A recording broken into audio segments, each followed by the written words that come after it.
लगभग 1.2 crore central government employ और pensioners टकटकी लगाए 8th पे कमीशन का इंतजार कर रहे हैं।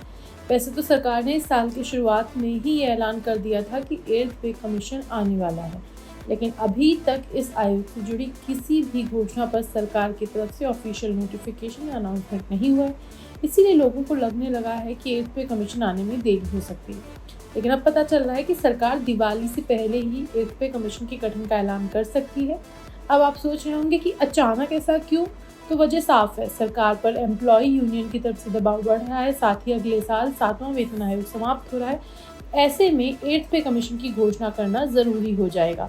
चलिए आपको बताते हैं कि आखिर वेतन आयोग होता क्या है और अगर वेतन आयोग का ऐलान हो जाता है तो एम्प्लॉय की सैलरी में कितना इजाफा हो सकता है। साथ ही ये भी जानेंगे कि ये तय कैसे होता है कि सैलरी में कितना इजाफा होगा। तो सबसे पहले जान लेते हैं कि वेतन आयोग होता क्या है। दरअसल हर 10 साल के बाद केंद्र सरकार एक वेतन आयोग गठित करती है, जिसका काम होता है कर्मचारियों की सैलरी और भत्तों की समीक्षा करना। इसमें महंगाई, फाइनेंशियल ग्रोथ और लिविंग स्टैंडर्ड को ध्यान में रखा जाता है ताकि सभी को बेहतर सैलरी और पेंशन मिल सके। लेकिन असली खेल कुछ और है। सब कुछ TOR यानी टर्म्स ऑफ रेफरेंस पर डिपेंड करता है। TOR वो डॉक्यूमेंट होता है जो ये तय करता है कि आयोग किन किन मुद्दों पर, जैसे कि बेसिक पे, DA, HRA, ट्रांसपोर्ट अलाउंस पर अपनी सिफारिशें देगी। बिना TOR के आयोग अपना असली काम शुरू नहीं कर सकता।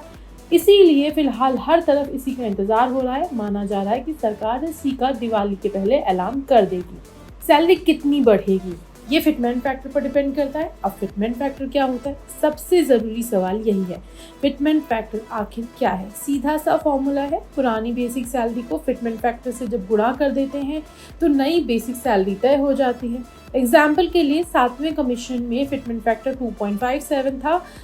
अगर आपकी बेसिक सैलरी 15,000 रुपये थी तो अब आपकी नई सैलरी जो है वो आप 15,000 को जब 2.57 से गुणा कर देंगे तब जो भी आएगा वो आपकी बेसिक सैलरी हो जाएगी, यानी 38,500 रुपये।